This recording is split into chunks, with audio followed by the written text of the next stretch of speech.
तर काय म्हणता नागपूरच्या मुलांना, कसे आहात तुम्ही? आजच्या माझ्या नवीन ब्लॉग. तर माझ्या मित्र येऊन राहिला. आजच्या आम्ही पतंग उडवणार आहोत. तर चला आपण बंडलची ओपनिंग करू. हा आमचा बंडल. आता आम्ही आले फोडू. लवकर लवकर फोड रे, दे मले. हां मी फोडतो आता. मी काढून राहिलो. गाणं बंद करना क्या 10 साल का. तर मग असा आहे आपला बंडल. पतंग दिखती भी नहीं इतनी सी है. ते पहा आपली पतंग. ते कपली आता आपण नवीन घेतली बाई. तर बघा मीनं म्हटलं मला बी दे भाई उडवाले, तर मी घेतली पतंग.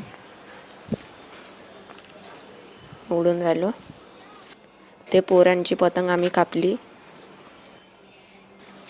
आम्ही उडून राहिलो आमची पतंग. बघून घ्या. दुसरी बी पतंग त्यांची आम्ही कापली.